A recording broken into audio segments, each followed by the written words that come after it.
airing live on News Radio 690 KTSM. I am your host, Andrew J. Polk. Thank you for tuning in however you may be doing so, be it on air, online, live streaming through the free and reliable iHeartRadio app, or joining us over on the various social media pages we are up on these days. Facebook.com/Talk El Paso, the Talk El Paso channel over on YouTube, Twitter at Talk El Paso, or Twitch.tv, Andrew J. Polk. However you're tuning in, however you are wanting to chime in as well, if you can, if you want to, or just be a part of the show, you are in the right place if you're able to do those things, as we continue our mission to A, have live local talk radio here in the borderland, and B, talk about the things that affect us here right at home, because no one else is going to have that conversation the way we do. And a lot to get to today. Yes, hope you all had a good President's Day and are having a good Mardi Gras that Tuesday. I think when we see the conjunction of these, had some friends saying that President's Day, Mardi Gras next to each other should probably be called a Clinton. Well, anyway, we're back at it and getting into all the stuff that affects us here. And again, busy one for us and for all the subjects today, including, of course, it came out not too long after we were on air on Friday, but more details on what exactly, and more details on, and still leading to more questions, but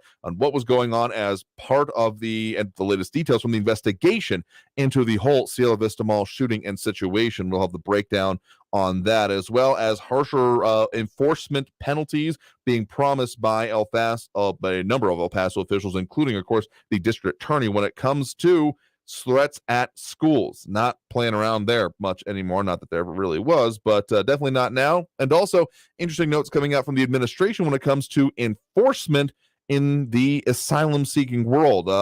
Entry being a major part, apparently, of what is going to be considered, and possible deportations even at hand. So a lot to get into today, a lot that we'll be discussing as we are back at it again live here in studio with you. So again, hope you all had a good extended dish weekend if you were able to do so, at the very least, really enjoying today as we delve further into these issues, as we have already joining us over online, Ambrevanda with the rock on there, absolutely, and Robbie Flores, Flaco Jimenez, and Monica Cervantes dropping those likes and reacts that we certainly appreciate it. So let's just go right into it. And again, this was the frustrating part for me, though I understand and have said that I definitely want the investigation to go through as well accurately and completely as possible.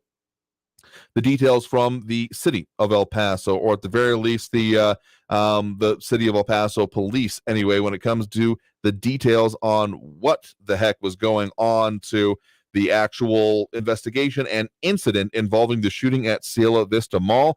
And John Brazelton, again, if you're considering one weekend, like every day a weekend, like sure, you can call it weeks at a time, but always giving me guff about takes off more holidays than work days. I got to wonder about your counting skills, my dude, because like we were off yesterday and we'll be here the rest of this week. That's like what, a 4-to-1 ratio. So I guess, yeah, the time apart for me is an eternity. I know, and I apologize for that, but sometimes we got to do what we need to. But again, the details on what was happening and what was, actually a part of the incident that we brought to you, of course, is breaking news last week on the 15th, Wednesday, as the incident over at Cielo Vista Mall unfolded. That's putting the time frame now as 5:05 p.m. as when it began. So I'm just going to read out a few selections from the release there. I know this has been getting a lot of coverage, but want to make sure we put out the factors here that the investigation still continues, but we have a little bit more idea about what charges may be pending. And well, I'll just read the top line of it here. The El Paso Police Department continues the investigation into the shooting that took place Wednesday at Cielo Vista Mall. Investigators are able to confirm that an individual that is licensed to carry shot the suspect responsible for the murder. So as of the most recent information that we have, that there was, of course, one person that was shot and killed in that incident, and there were at least 3 others that were injured or taken to the hospitals as part of it.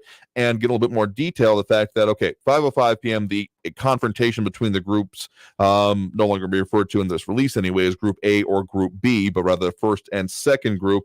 The first group consisting of 17-year-old Angela Zaragoza, who ultimately ended up being the one that was shot and killed. And none of the other names have been released yet, but of those other injured was also another 17-year-old Hispanic male, a 20-year-old Hispanic male, and the suspect in this case, the one that is at least at the moment facing charges, a 16-year-old Hispanic male. That the confrontation between the groups escalated into a physical fight. As they fought, the 16-year-old suspect pulled out a handgun. The suspect fatally shot 17-year-old on Zaragoza, as we mentioned, and seriously wounded a 17-year-old Hispanic male who was part of the first group. The shooting, a 20-year-old male of the second group was also shot. And so here's the interesting thing, and where kind of the rubber hits the road, and how this will be going. More comments coming in, of course, online. We'll get to those in a second. But here's the top part of the second page of the release from the El Paso Police Department. As soon as the shooting ended, the 16-year-old suspect began to run and was pointing the gun towards the direction of bystanders, including 32-year-old Emmanuel Duran, a license to carry holder. As the suspect ran towards Duran and bystanders, Duran drew his handgun and shot the suspect. And just to finish it off here, at that time, one off-duty El Paso police officer arrived at the area of the shooting and, together with Duran, rendered aid to the 16-year-old suspect and the others that were injured. The investigators found that there were at least two other legally armed citizens in the area where the shooting took place, but were not involved. The investigation continues, and charges are pending against the 16-year-old suspect. And the suspect was listed in stable condition, and also noted it's the fourth murder of 2023 as opposed to two at this time last year. So those are incredibly important details that, of course, come out about all of this, and we'll probably be framing a lot of conversation going forward. A few themes, of course, that have emerged, at least so far, including the place, potential, a reasoning need for there to be, say, officers off duty there. John Browson mentioning that Texas has constitutional carry, no license required. I mean, you're technically accurate and correct, but these individuals were actually licensed to do so, something I have done myself and would strongly encourage anyone else that is wanting to go about as a responsibly armed citizen to do so. Because, sure, you can just have it, and you can probably do training on your own, but getting certifications, let's just say it makes beyond like legal sense. Well, it still is legal in a sense. It makes financial, personal security sense, all of these kind of things, because if you're involved or have to actually end up using this firearm, as the example was given with this, being able to say you have some bona fides behind it, because another phrase that you get in the license to carry class, that a lack of civil penalties does not confer immunity to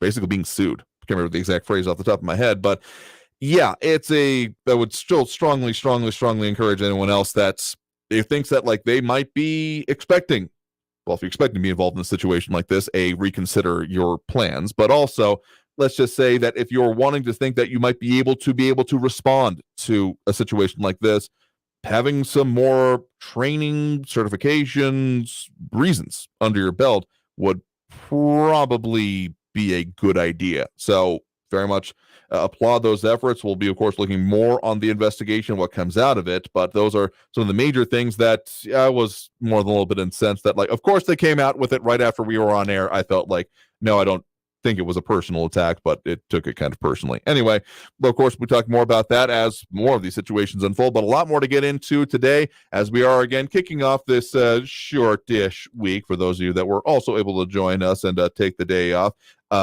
Absolutely. Glad you're able to do so. But back at it and talking more about, including, well, we mentioned it on Friday that there was maybe some movement happening when it comes to the Title 42 case, but there's, well, more questions that abound with that.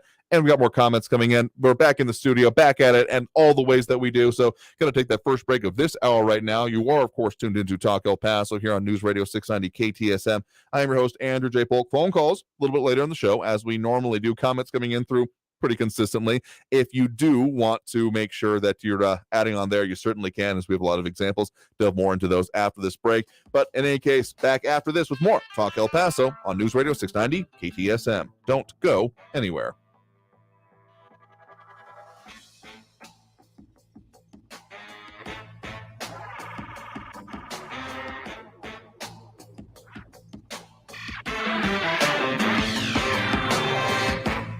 Traffic all day. News Radio 690.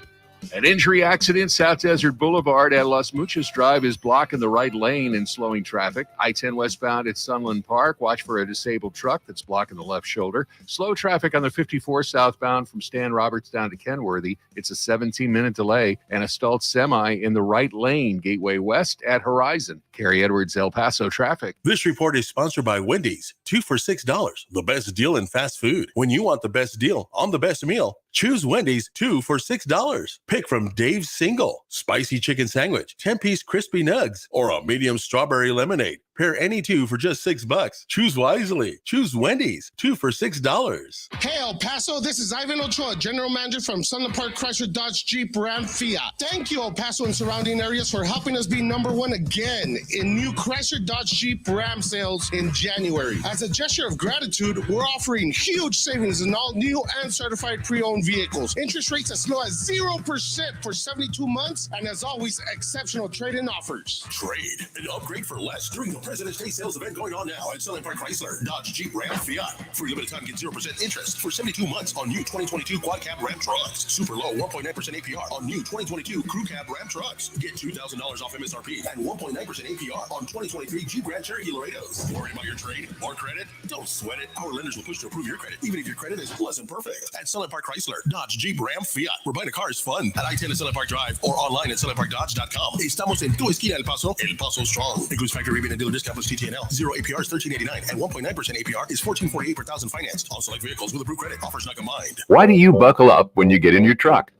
Maybe you do it to get home safely to your loved ones, or because you take your job as a professional driver seriously, or because you want to follow the law to stay safe. Remember, it doesn't matter how long you've been driving, or even if it's a quick trip. Wear your seatbelt to stay safe on the road. Learn more at www.sharetheroadsafely.gov. That's www.sharetheroadsafely.gov. And remember to buckle up when you get behind the wheel. Paid for by FMCSA. Hi, this is Joe Cordell with the law firm Cordell & Cordell. When the prospect of divorce becomes a reality, you need a partner that you can count on. If you're a man in this situation, consider contacting Cordell & Cordell. We've helped men navigate complex legal matters for 30 years. Contact Cordell & Cordell to schedule an appointment with one of our firm's Dallas-Fort Worth area attorneys, a partner men can count on. Offices in Dallas, Fort Worth, and St. Louis. Online at CordellCordell.com. That's CordellCordell.com. There won't be much substance on your news feed until you add us. Just like us or click on the link at KCSMradio.com. News Radio 690 KTSM El Paso.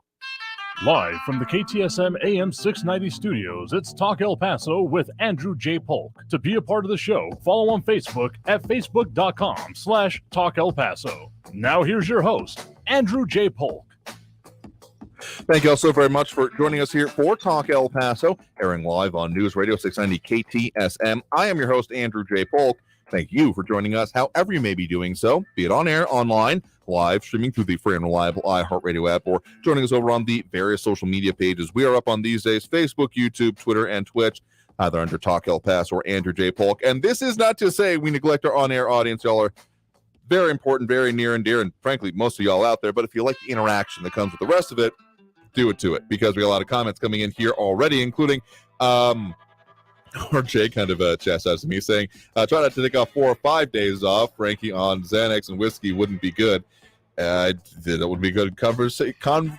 That wouldn't be good for anyone, I could imagine here. Not a good combination. Not two great tastes that taste great together, but also making the point, RJ saying, walking around in Texas in a crowd and pointing a gun can end badly. Hopefully lesson learned. I mean, sure, anything that you can learn a lesson from is probably better than not, but I don't think that'll be the primary focus of the aftermath of this whole situation. Though, I mean, as a community, I'm sure there'll be more responses there. We also have Bernadette Bandicole chiming in. Good afternoon to you as well. And then Louis Panada going a little bit on the whole idea of the existence, I think, of the license to carry idea. So, yes, Texas, constitutional carry. New Mexico, for the moment anyway, does have constitutional open carry. Again, I'm not a lawyer. This is not legal advice. But in the state of New Mexico, you can open carry legally wherever it is allowed. I've done so myself even before I had my LTC or just handgun license here in Texas, because it's, going out to BLM land, shooting at steel targets in the desert kind of thing. would end up open carrying as part of that, and that is therefore legal in the state of Texas, in the state of New Mexico. But you can't conceal it. That requires a license in New Mexico. Again, for the moment, mileage may vary. We've had some discussion on the laws, etc. But the point I'm trying to make here, when it comes to the idea of people having been concealed carry license holders, or just like in license to carry holders, as it's all one now in Texas, is that, again, if you're wanting to do something, you should probably do the most that you can in order to make sure you're actually like good at it, or at least very least competent, able to do so competently and confidently. And usually people who take the steps to do so would want ways of essentially demonstrating that. It's one thing to say, yeah, I can, hit the wings off a fly at 50 yards, to say like, oh yeah, here's a demonstration of the training I have been through. I mean, that's why whenever you go to a class, if you've ever taken like handgun courses or stuff like that, they don't just be like, all right, and here's what you know now, go forth and have fun. No, they like give you a certificate that you have something to demonstrate, to prove. That's why we have like driver's licenses, among other things. Different, of course, and getting to your specific point there of the idea of you saying more specifically that no licenses for speech, assembly, travel, security, and papers, marriage, etc. Another perversion by government, quote unquote, licenses. I think you're missing the point. If you got a general gripe against the idea, fine, whatever. But in this specific situation, I'm going to say I am happy that there were people who have chosen to be holding of these licensures that are additional, particularly when it comes to Texas, in order to demonstrate any kind of basic level of skill with this. And I mean, some of my favorite signs I've seen in stores on that, something along the lines of, this is me paraphrasing, is saying that do not enter this facility with a handgun drawn. If you do so, one of three things will happen. You will, if you're trying to rob us, we will return in kind. If you are being an idiot, you will be asked to leave. And if you are responding to a crime, we ask for judicious marksmanship. And in this case, it sounds like that's at least a part of it, the whole judicious marksmanship side of it. So sure, if you just want to claim rights and not get like a training or things like that, you're right. It's also your right to be ignorant, but I'm not going to exactly espouse that part of it. Point is that if you want to be what I would consider a responsibly armed American, there's the difference there that I need to, that word responsibly is kind of the key part of that phrase I want to point out here, because sure, you can own a vehicle. Yeah, it'd be hard to do it, but if you have technically enough land, you could be driving around without a license as long as you're not on public roads. Again, not legal advice. Do not get pulled over by cops and saying that Andrew said that I could, because I super did not tell you that you could do that. The point is that sure, you could own the vehicle and in certain circumstances not be on public roads and be able to drive it around. But if you're wanting to say, oh yeah, I actually have like knowledge, training, etc. on this platform, whatever the machine is, it would be a good idea. So in this case, I think that has borne out as an example. So again, you do you. I'm just a radio host, not a cop, and I'm definitely not involved directly in your life. But just saying, strongly consider it here. And a lot of other response coming in already, including a James Holmes saying, I think we need to require quack licenses or maybe insurance. Willie Jenkins saying, I love America. I think in reference to this discussion as well. But I will certainly agree with you on the face value and of the very basic idea of loving America, because, I mean, if I didn't, I wouldn't be talking about the things that affect us here. Anyone who ever takes this as a, why are you always so down on things? I've gotten that statement previously of, why am I so harsh on enter topic here? I think the person specifically telling me that was on the city, among other things. May have been more like, well, I never have anything good to say about it. But let me just put it this way. If I didn't care, if I didn't want things to be better, I wouldn't talk about it. Like, how much do you care about the person who was like your worst nemesis? Do you really, like, if you just want them out of your life, you just like stop reacting, stop responding to them. You just would not want them a part of it. It's only the people that you truly care about that you like end up being like, hey, what's going on? Why are you acting like this? This isn't a good thing. So that's why I talk about the things that we do. Willie Jenkins putting even further better here, responsible, maturity, and accountability. And come on, man, common sense, I think, getting to there. Absolutely. So, I mean, okay, I'm sure we'll have a lot more discussion as more details end up coming out as we get closer to the prosecution of this. Again, charges pending. Once charges are actually filed, I'm sure that'll be another moment to see what is going on when it comes to this. And definitely appreciating RJ's perspective on this, saying, in all seriousness, getting trained to carry is critical for the safety of others and yourself, and lower rates on gun insurance. 100% agree with that, ultimately, because, again, it's a tool, and you can sure use a tool to a certain extent without training, figuring it out. But the more complex we get to, the amount of moving parts at the very least, the more you need to know about, the more you need to be familiar, and training is the best way to do that. Just like full stop, because no one is going to, unless you like build it yourself, in which case I kind of don't want to be near you when you're using it. Just get training if at all possible. That's the sum total here. On a separate note involving the threat of firearms, or among other things, of course, there was the news conference today, including a number of different law enforcement agencies in our area, and very specifically the El Paso District Attorney saying, quote, anyone who takes a gun to a school will be prosecuted, end quote. Noted further as this coming as threats increase by our news partners there at KFOX 14, putting that this news conference held after a surge of threats of violence directed towards schools, and said threats or hoax threats will not be tolerated. This is something that has come up. We have sometimes talked about them when there have been the lockdowns, but it feels like there has been, well, at the very least, kind of demonstratable here, a critical mass that has been going on leading to this response. And to demonstrate the seriousness of this even further, again, El Paso District Attorney Bill Hicks saying that taking a gun to a school is a third-degree felony and carries a punishment of 2 to 10 years in prison and a fine of up to $10,000. And Hicks went on to say, quote, let me assure everyone out there that if someone takes a gun to a school, they will be prosecuted. The district attorney's office takes these cases very seriously. We will prosecute. And saying if you're a parent and you negligently make a firearm available to a child, your charges could be up to a Class A misdemeanor. You could be looking at up to a year in county jail and a fine of up to $4,000. And also very specifically the threats as well, because not all incidents that have resulted in, say, lockdowns have been totally a part of like actual physical threats, being like things being said on social media that have often felt kind of like, okay, what do you do about that? These are people just talking, but they are therefore causing a response.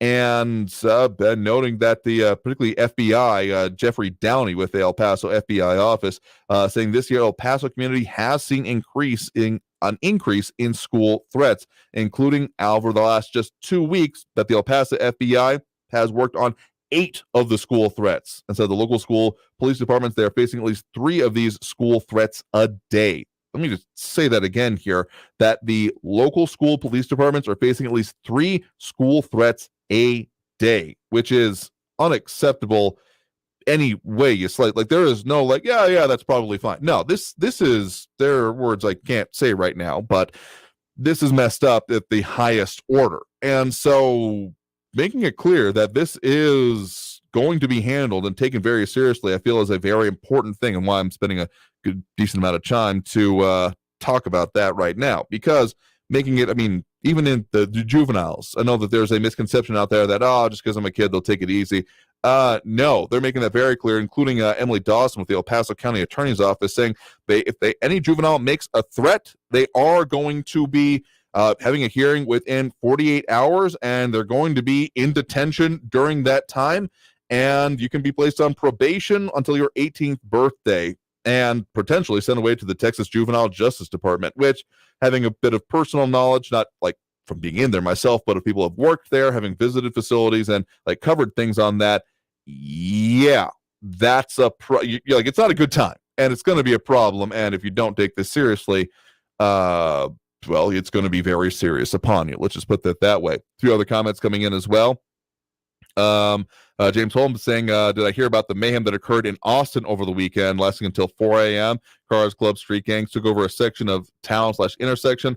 Police had to retreat until they got 41 units to regain control. I did hear about that being referred to among others, and the article title from our news partners there saying street takeovers, quote unquote, highlight City of Austin staffing shortages. Yeah, there's some pretty crazy videos coming out about all of that near Barton Springs and South Lamar, the I-35 service road, and Anderson Lane, among others. So kind of over a lot of places.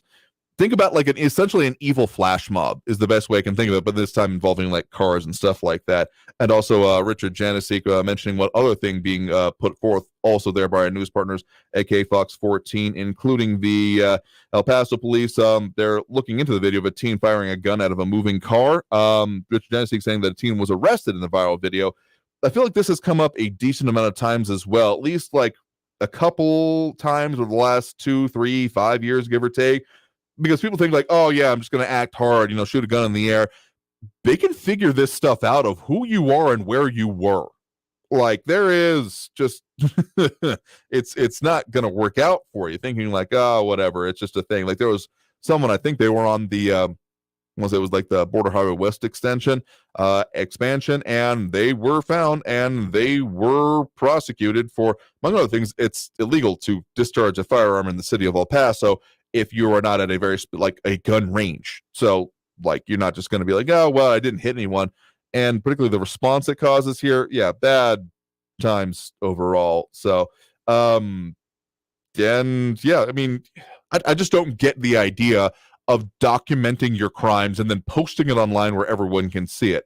I don't understand that. I mean, starting with my generation, even the whole idea of, social media, everything, but like, it's just adding fuel to the fire that you're going to be roasted on, my dude. Anyway, so I don't have that they were actually arrested there, but Richard Janicek saying that they were, which I would call a very good thing. So anyway, let's go ahead and take that next break right now. Got a little bit more to talk about that definitely affects us locally. I mean, there's a lot to talk about, and we're going to squeeze in what we can here today, getting closer to, of course, those phone calls, but a change to how asylum seekers and border crossers may be treated, or even potentially deportations being processed. Certainly a major conversation to be had. So we'll talk more about that after this next break. So stay tuned. More Talk El Paso here on News Radio 690 KTSM. Don't go anywhere.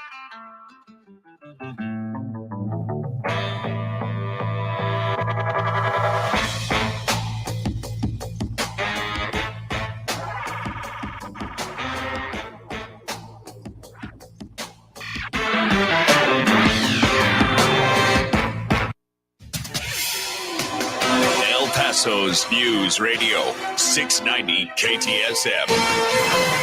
Hello, I'm Erica Castillo with this KFOX 14 News Update. A news conference regarding school threats today was attended by several leaders of different agencies. The conference was held after a surge of threats of violence directed towards schools lately. El Paso District Attorney Bill Hicks said taking a gun to school is a third-degree felony and carries a punishment of 2 to 10 years in prison and a fine of up to $10,000. And he said threats or hoax threats will not be tolerated. I spoke with the district attorney one-on-one today about the backlog of cases where El Paso is on the state case against the accused Walmart shooter and what is happening to animal cruelty cases and whether he plans to seek the position permanently when it comes up for election. You'll remember Hicks was appointed in December by Governor Greg Abbott when former DA Yvonne Rosales stepped down. That interview airs tonight on KFOX 14 News at 9. And actress Alicia Silverstone is expected in El Paso Friday. She's known for her lead role in the comedy film Clueless and other 90s films like The Crush and Blast from the Past, not to mention her appearance in Aerosmith's music video for Crying. She's the keynote speaker for the second annual Women's Wellness Summit here. I'm Erica Castillo with this KFOX 14 News Updates. News Radio 690. Traffic all day.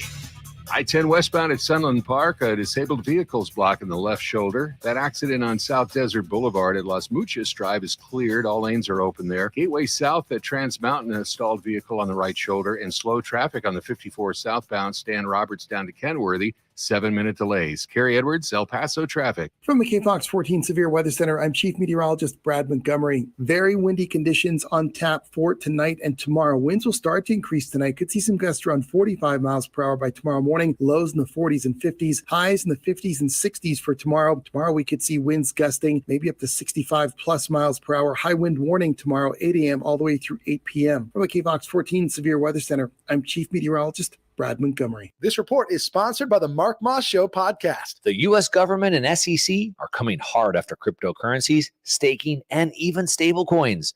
I'm Mark Moss, helping you navigate the decentralized revolution. Listen to the Mark Moss Show on the iHeartRadio app, on Apple Podcasts, or wherever you get your podcasts.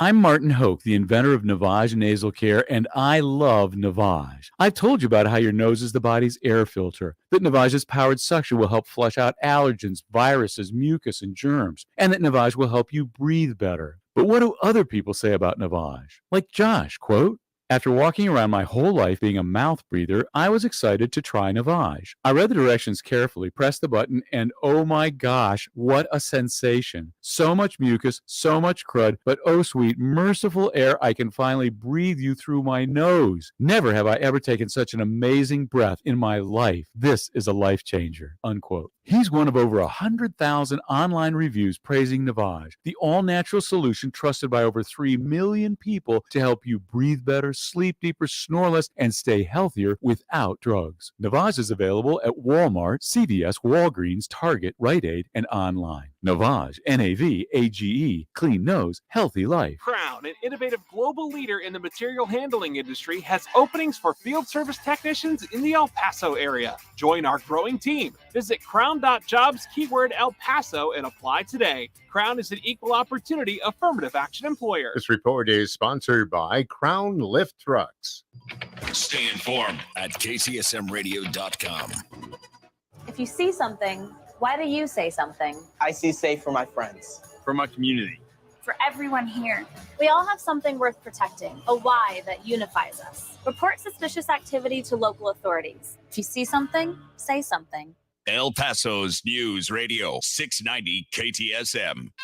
Live from the KTSM AM 690 studios, it's Talk El Paso with Andrew J. Polk. To be a part of the show, call 915-544-KTSM or follow on Facebook at facebook.com/Talk El Paso. Now here's your host, Andrew J. Polk. Thank you all so very much for joining us here for Talk El Paso, airing live on News Radio 690 KTSM.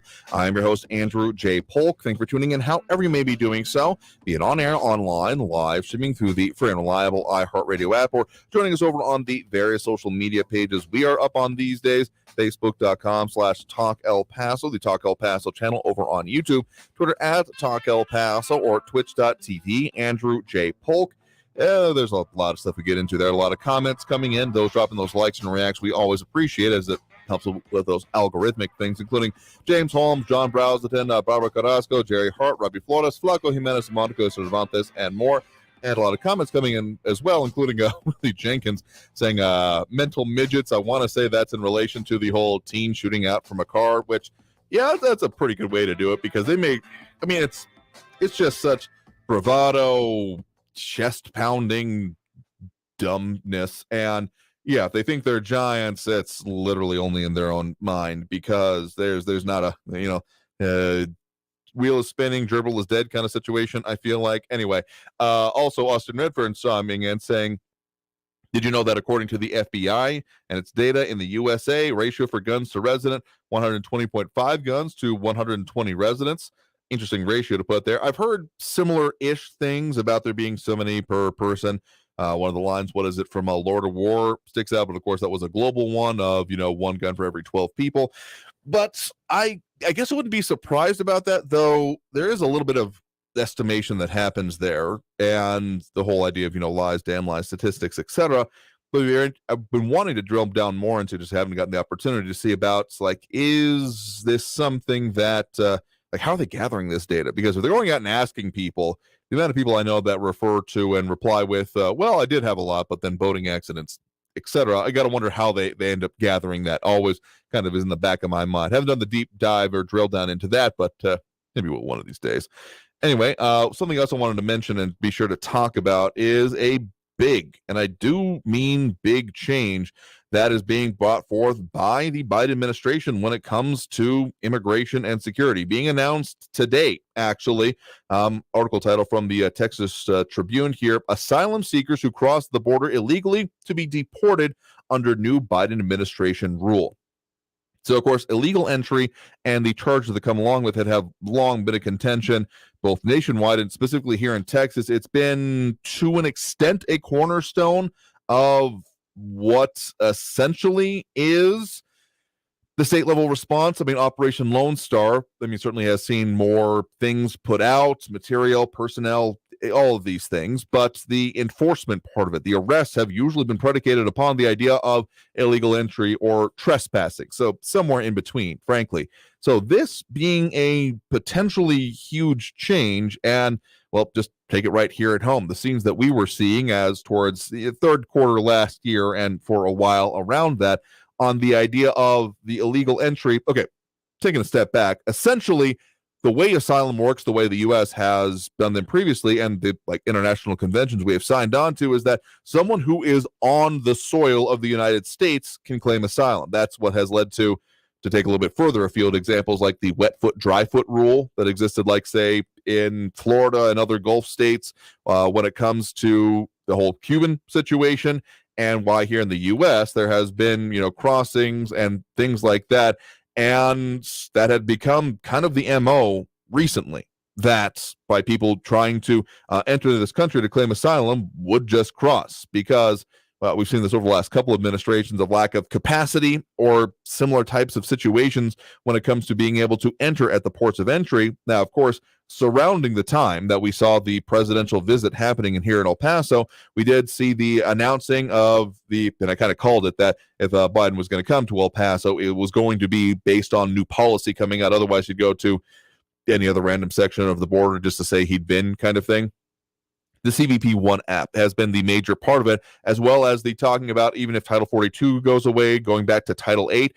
And this would very much be, well, frankly, applicable either way, because even if Title 42 does go away, which is less certain than I think it has been, I don't think its future is guaranteed by any means, because it's still very much seeing legal challenges, etc. But among other things, the Supreme Court has canceled arguments in the Title 42 case. So that kind of leads a question mark to what will be the future of that program. And of course, that program itself was if entering the country, remove immediately, regardless of kind of other statutes, standing, etc. So at ports of entry or not. It was largely used in relation to illegal entry cases and had become more porous under this administration, going down to before it was kind of essentially not being enforced. It still is in place and being enforced, but before these actual cases started coming up, down to maybe at most half of potential cases that it could have applied to, as far as I'm aware anyway. If anyone's got better numbers, please let me know. In any case, this idea of new policy in relation to this, and is noted by the Texas Tribune and original authors here in this case, actually the Washington Post, could come into place in May, I do believe, and then be in place for provisionally up to 2 years, would be, well, essentially, so the CBP One app has only really been specifically into effect for those from ports of origination of Haiti, Cuba, Nicaragua, and Venezuela. That is what has been subject to it, and they've been required to do that. And it's not so much this is your asylum process, but a fast pass. I don't know the good way to put it here, reserving your spot in line, to use Disneyland terminologies, to then be able to get in and get on the potential asylum processing ride. Really not fun ride, I gotta say. Anyway, this change coming out of it would potentially see, I haven't seen exact mention if this is going to require more people to use the CBP One app, but given the focus that has come on it, I have some assumptions that do so. And I can also see this as a potential for putting more pressure on Congress, essentially, particularly even, it could be argued as the president's allies in Congress within his own party, not exactly the larger, not been the major focus of the party. I think that's pretty fair to say.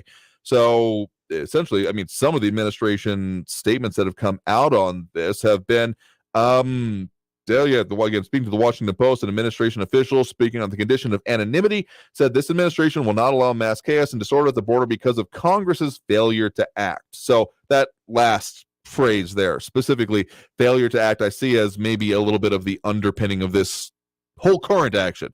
The situation as it is, border security, immigration, has been in flux and problematic since forever.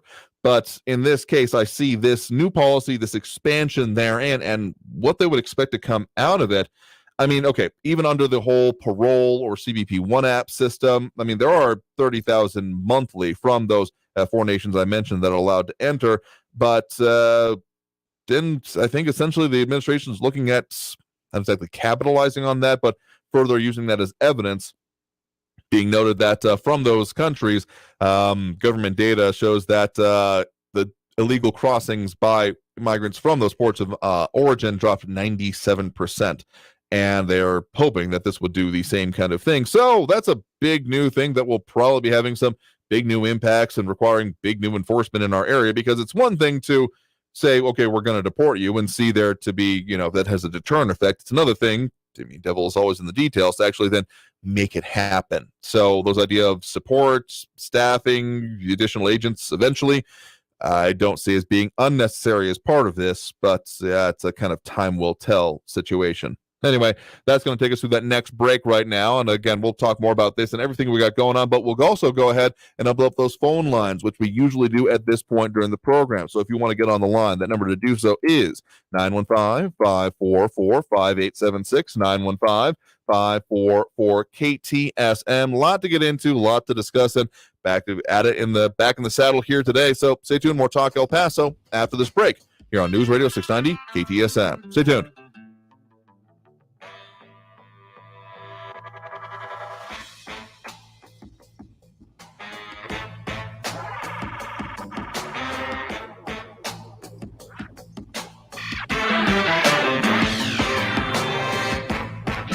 Traffic all day. News Radio 690. I-10 westbound at Sunland Park, a stalled vehicle is up on the left shoulder. Eastbound Red at Donovan Drive, an accident reported. Heavy traffic on northbound Mesa from the downtown exits up to Red with 5-minute delays. And stop and go on Global Reach, southbound from the expressway to Montana. It's a half-hour delay. Carrie Edwards, El Paso traffic. This report is sponsored by the Mark Moss Show podcast. The U.S. government and SEC are coming hard after cryptocurrencies, staking, and even stable coins. I'm Mark Moss, helping you navigate the decentralized revolution. Listen to the Mark Moss Show on the iHeartRadio app, on Apple Podcasts, or wherever you get your podcasts. Let's face it, credit cards are pretty much a necessity. New tires for the car? Oh, here's my card. I order takeout, here's my card. And most of us just accept the high interest rates credit cards charge as a necessary evil. What are you going to do? Get a low fixed-rate credit card consolidation loan from Lightstream from $5,000 to $100,000 and pay off those credit card balances. Apply online, and you could get your money as soon as the day you apply. The average credit card company charges over 19% APR. But with Lightstream, you can get a fixed rate as low as 7.99% APR with autopay and excellent credit. Now I can pay off my high-interest credit cards and save money with a much lower rate. Apply today at lightstream.com/radio and get an additional interest rate discount. That's lightstream.com/radio. Lightstream.com/radio. Subject to credit approval. Rates range from 7.99% APR to 23.99% APR and includes 0.5% autopay discount. Lowest rate requires excellent credit. Terms and conditions apply, and offers are subject to change without notice. Visit lightstream.com/radio for more information. Hey, El Paso, this is Ivan Ochoa, General Manager from Sunland Park Chrysler Dodge Jeep Ram Fiat. Thank you, El Paso and surrounding areas, for helping us be #1 again in new Chrysler Dodge Jeep Ram sales in January. As a gesture of gratitude, we're offering huge savings in all new and certified pre-owned vehicles. Interest rates as low as 0% for 72 months, and as always, exceptional trade-in offers. Trade and upgrade for less during the President's Day sales event going on now at Sunland Park Chrysler, Dodge, Jeep, Ram, Fiat. For a limited time, get 0% interest for 72 months on new 2022 Quad Cab Ram trucks. Super low 1.9% APR on new 2022 Crew Cab Ram trucks. Get $2,000 off MSRP and 1.9% APR on 2023 Jeep Grand Cherokee Laredos. Worried about your trade or credit? Don't sweat it. Our lenders will push to approve your credit, even if your credit is less than perfect. At Sunland Park Chrysler, Dodge, Jeep, Ram, Fiat. Where buying a car is fun. At I-10 at Sunland Park Drive or online at sunlandparkdodge.com. Estamos en tu esquina El Paso Strong. Includes factory rebate and dealer discount plus TTNL. 0 APR is $13.89 and 1.9% APR is $14.48 per thousand financed. On select vehicles with approved credit. Offers not combined. Life can take a turn for anyone, and if it has for you, remember that there's so much for you to turn to. We all need supportive people and healthy outlets in our lives, so we don't have to face hard times alone. Visit turntosupportstx.org for the help that's right for you. News Radio 690 KTSM. Live from the KTSM AM 690 studios, it's Talk El Paso with Andrew J. Polk. To be a part of the show, call 915-544-KTSM or follow on Facebook at facebook.com/Talk El Paso. Now here's your host, Andrew J. Polk. Thank you all so very much for joining us here for Talk El Paso, airing live on News Radio 690 KTSM. I am your host, Andrew J. Polk.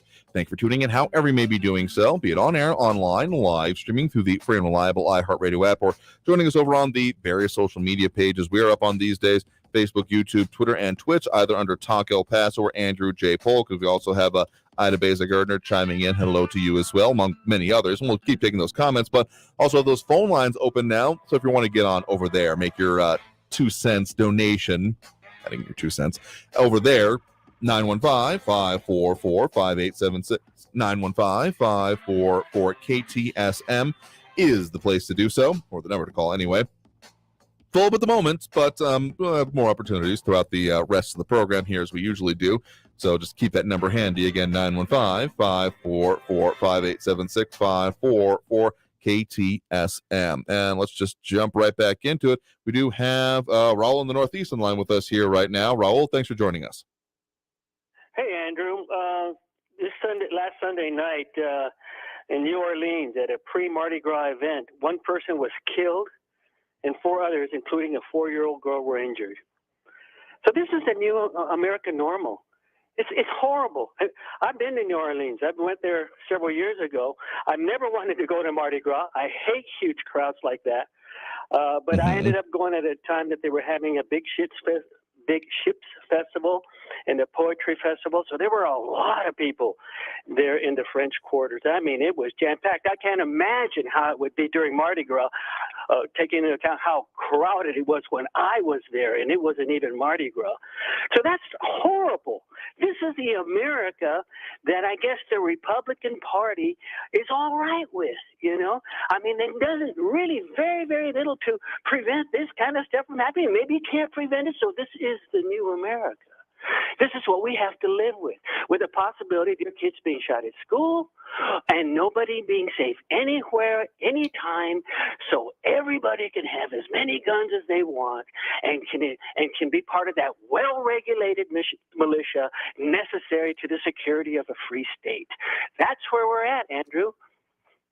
Okay, if you really think that and think that the presence of guns, and I've seen that narrative increasingly online recently, like literally it just being posted of it's the guns, it's the guns, it's the guns, it's the guns, it's the guns, which is why anyone saying, oh, people don't actually want to take all the guns here like that, I don't think you actually believe that, frankly, here. But in any case, when we're talking about the existence of them and the blaming there for it, I want you to notice a common factor of what happens here. And I'm not trying to go into cliches of, you know, it's people, you know, guns don't kill people, people kill people, but literally it's a tool and it can be used or misused in this case. And in this case, don't know that specific circumstance you're talking about there, but the way you're describing it, if it happens because of gun violence, yeah, that would be a misuse / very, very, very wrong use. And no one I know is like, oh, well, that's just the cost we pay to live in the society we is. No one is at least reasonably saying that, yeah, well, it doesn't matter. And also the fact of the idea is that the way you keep coming at this punitively and therefore all the people who have all of these guns, they're the problem here. I'm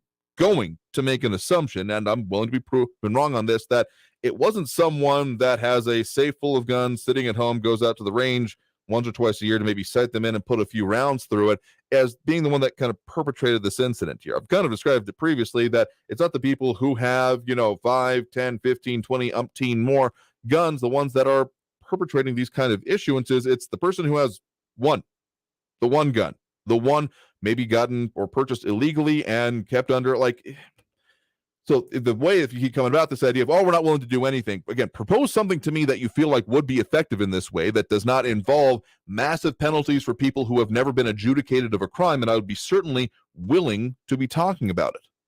I would totally be willing to. But the fact of the matter is that the solutions that we've seen put forth, whether it be the assault weapons ban that's being put forth nationally, that is coming as a bit of a knee-jerk and long-jerk, frankly, reaction when it comes to the entire issue of schools, as you do reference here. No one is happy, at least reasonably, and no one is happy when it comes to the idea of the fact that there is violence in schools. I'm very happy about the local talking about of cracking down on that immensely, even of the threats on it here in our local region. I find that to probably be very, very important towards hopefully achieving that kind of goal. But it's all these ideas of sweeping things of how can we deal with this overall and just do it in one fell swoop. It's attractive, but I find it's not reasonable, because if it was going to be that easy, if it was going to be that simple, you would think we would have done it by now. And even the ways that it put simply of okay, just take away all the guns. Okay, easy and simple were the other phrases that I used there as, okay, how are you actually going to achieve it? Because if you're just saying, this is the end goal, again, you could say lots of things that way. Everyone should be happy. How are you going to achieve it? Well, they're going to be beaten until they become happy. You're going to have issues with that way we're going to do it. Yeah, beatings will continue until morale improves is a joke for a reason, though I've known maybe more than a few people in my lives who forgot about the joke nature of it. And the same thing should apply when it comes to laws.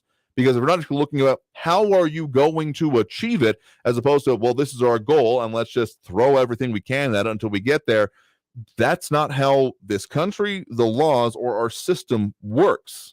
And I do think that some things involving the systems and society are also a major component here, that if we're not looking at this overall, just a knee-jerk, okay, how do we get rid of this kind of thing? It's not going to work. And so anyway, let's go ahead and appreciate the point in the call and your concern with it. I certainly share the concern and do not want to see this kind of thing happening, but until we come up with an actual solution to it, as opposed to just, well, let's play the blame game. Solution finding is always more tricky than just saying, well, it's this person or these people's faults or their intransigence kind of being brought up in this case here. So let's go ahead and take that next break. Come back at the top of the hour.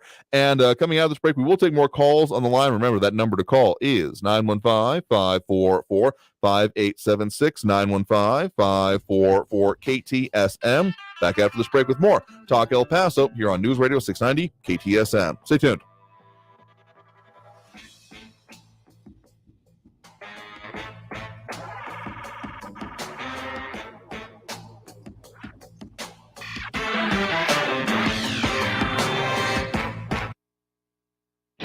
Traffic all day. News Radio 690. I-10 westbound at Sunland Park, a stalled vehicle is up on the left shoulder. Eastbound Red at Donovan Drive, an accident reported. Heavy traffic on northbound Mesa from the downtown exits up to Red with 5-minute delays. And stop and go on Global Reach, southbound from the expressway to Montana. It's a half-hour delay. Carrie Edwards, El Paso traffic. This year is the year to learn a new language with Rosetta Stone. No matter what's inspiring you to learn a language, travel, work, family, or just for fun, the Rosetta Stone app makes it easy to get started and stay motivated to reach your goals. Right now, get a lifetime unlimited subscription with forever access to all 25 of Rosetta Stone's languages for 40% off. Visit rosettastone.com today and save 40%. Rosetta Stone, how language is learned. Empowering customers this spring, El Paso Electric presents Smart Meter Technology. Coming soon to your home or business in 2023. Smart meters will transform the way you use energy. Get ready to take control of your energy bill. Get ready for state-of-the-art smart. Get ready at epelectric.com/smart meters. That's epelectric.com/smart meters. I loved playing high school sports. I loved the competition, the camaraderie, the bands, the crowds, all the pageantry, and I wanted to keep playing. But I graduated. No colleges called, and neither did the pros. So, to stay close to the game I loved, I decided to become a high school official. You know, a referee. When I played high school sports, I learned the importance of integrity, good sportsmanship, and respect for the rules. Now, as a high school official, I get to help model these same values to others. Maybe the colleges and the pros didn't call, but the kids in Texas did. And now, I'm enjoying the competition, the camaraderie, the bands, the crowds, and all the pageantry of high school sports all over again. This message presented by the Texas University Interscholastic League and the Texas High School Athletic Directors Association. KTSM AM El Paso is News Radio 690, an iHeart radio station. News on the hour and the hat. Traffic and weather all day. News Radio 690 is KTSM AM El Paso, an iHeart radio station. NBC News Radio, I'm Brian Shook. Wall Street is closing sharply lower following the President's Day weekend. Liz Warner reports. Stocks tumbled today as the latest batch of retail earnings renewed concerns about the economy. Home Depot lost more than 6% after posting weaker than expected revenue for the holiday quarter. At the closing bell today, the Dow Jones Industrial Average lost 697 points, the S&P 500 dropped 82 points, and the Nasdaq fell 295 points. I'm Liz Warner. The special grand jury investigating alleged election interference by former President Trump and his allies in Georgia is recommending indictments against several individuals on multiple charges in its report. That's according to the New York Times. The forewoman of the jury told the Times it is not a short list, but she didn't say who specifically the special grand jury recommended for indictment.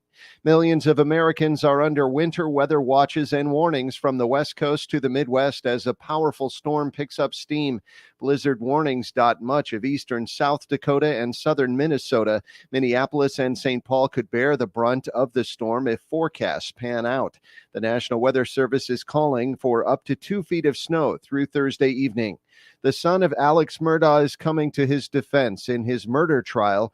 Murdaugh's son, Buster, described to the jury his father's state of mind after the shooting. His demeanor was, he was destroyed. He was heartbroken. I walked in the door and saw him and gave him a hug and just broken down. Murdaugh was a high-profile South Carolina attorney worth over $1 million who's now on trial for the double murder. President Zelensky is thanking the U.S. for rallying international support for Ukraine in its fight against Russia. You're listening to the latest from NBC News Radio. A fifth grader has been removed from class at the same Virginia elementary school where a 6-year-old shot his teacher. This after getting a tip the student allegedly threatened to pop some bullets. School officials said a student made threats to tell someone to shoot up the class in a text conversation. A student reported the message to a parent who informed administrators. There's a reported investigation into whether New York Governor Kathy Hochul's security detail members are getting paid when they're not working. Scott Pringle reports. The New York State Troopers Internal Affairs Bureau is reportedly investigating whether in some instances colleagues are signing troopers in and then the troopers don't show for their shifts. Timesheets are apparently being checked. Sources tell the New York Post that troopers assigned to the governor's security detail that are under investigation have been removed from their duties and could face penalties if allegations are proved to be true. Today is Fat Tuesday. More from Michael Kastner. The name Fat Tuesday comes from the tradition of using all of the fats in the home before partaking in fasting and abstinence in observance of Lent. More than 1 million people are estimated to be in New Orleans for the traditional celebration of Mardi Gras, which means Fat Tuesday in French. While Mardi Gras is typically linked to New Orleans, the first Mardi Gras in what would become the United States took place in Mobile, Alabama in 1703. Archaeologists in China have turned up the remains of what might be the world's oldest known flush toilet. Chinese state media reported last week that a research team found broken parts of a 2,400-year-old toilet along with a bent flush pipe last summer. The ancient sanitation device was discovered among palace ruins at an archaeological site in central China. According to the state-owned China Daily, the researchers believe the toilet was located inside the palace, with the pipe leading to an outside pit. Brian Shook, NBC News Radio. This report is sponsored by Blindster.com. Do you need new blinds or shades? Blindster.com offers custom-made blinds, shades, and shutters with free shipping and prices less than big box retailers. And right now, save 50% off any order during Blindster's President's Day sale. Hurry, sale ends February 23rd. Blindster.com. Why do you buckle up when you get in your truck? Maybe you do it to get home safely to your loved ones, or because you take your job as a professional driver seriously, or because you want to follow the law to stay safe. Remember, it doesn't matter how long you've been driving, or even if it's a quick trip. Wear your seatbelt to stay safe on the road. Learn more at www.sharetheroadsafely.gov. That's www.sharetheroadsafely.gov. And remember to buckle up when you get behind the wheel. Paid for by FMCSA. Only iHeartRadio gives you access to all. iHeartRadio. Access to all of your favorite radio stations. It's Ryan Seacrest. I go by the name of Charlamagne the God. Hi, I'm Ellen K. Bobby Bones here. Hola, soy Enrique Santos. Access to all of the best free curated playlists. My favorite music. The best songs. A little bit of everything. Access to all of the great podcasts for every interest. The Stuff You Should Know podcast. The Daily Show podcast. The Herd with Colin Cowherd. And best of all, it doesn't cost a thing. Download the absolutely free iHeartRadio app now. I get it. Your desk has been there for you, holding up your computer, your unused stapler, and that plant you forgot to water. But maybe it's time to leave your desk and spend your lunch break volunteering with Meals on Wheels. Doing Meals on Wheels for me is the joy that I look for at the end of my week. I'll come to the door with one meal and I'll walk away with a full heart. Drop off a warm meal and get more than you expect. Volunteer at americaletsdolunch.org. That's americaletsdolunch.org. Brought to you by Meals on Wheels America and the Ad Council. Kids dream big. Protect your child's dreams by keeping them healthy. If your son or daughter is age 11 or 12, the American Cancer Society recommends giving them the HPV vaccine to help prevent HPV cancers later. Learn more at cancer.org/dreambig. News Radio 690 KTSM El Paso. Live from the KTSM AM 690 studios, it's Talk El Paso with Andrew J. Polk. To be a part of the show, call 915-544-KTSM or follow on Facebook at facebook.com/Talk El Paso. Now here's your host, Andrew J. Polk. Thank you all so very much for joining us here for Talk El Paso, airing live on News Radio 690 KTSM. I am your host, Andrew J. Polk. Thank you for tuning in, however you may be doing so, be it on air, online, live, streaming through the free and reliable iHeartRadio app, or joining us over on the various social media pages we are up on these days, facebook.com/Talk El Paso, the Talk El Paso channel over on YouTube, Twitter at Talk El Paso, or twitch.tv, Andrew J. Polk. Oh, a lot of conversations going on, a lot of comments being made, a lot of people dropping those likes and reacts, including James Radcliffe, Ida Beza-Gardner, James Holmes, John Brazelton, Barbara Carrasco, Jerry Hart, Robbie Flores, Flaco Jimenez, and Monica Cervantes, among many others, including like a lot of both exhortations to not be involved in it, but I'm always willing to argue the things that go on there, including I know I don't often feed the trolls, but maybe one time a little bit of breadcrumbs scattering here, including being said that nobody was blaming all gun owners. Polk, you are arguing a straw man. Listen, my dude, if you're going to then try to like find niches or cracks in what I'm putting forth here, like I'm willing to take criticism, but I'm just going to need you to bone up on your listening comprehension skills, because if you didn't notice, the previous caller was literally saying that all this stuff happens so that, you know, gun owners can sit on and have as many guns as they want. If that doesn't sound like, maybe not directly blaming, at the very least saying that it's their fault, they're a part of the problem, and or I want to put consequences on them, like I was referring to, again, I don't know what you're listening to then. But anyway, other comments coming in on here. Willie Jenkins, among other things, saying, remember, this is not taking the statistics of criminals with guns, or at least it's sugarcoated and puts gun incidents together. We have enough laws. Laws matter not to diligent and overachieving criminals. I mean, the whole idea of, again, lies, damn lines, and statistics lives in my head rent-free most of the time, that phrasing.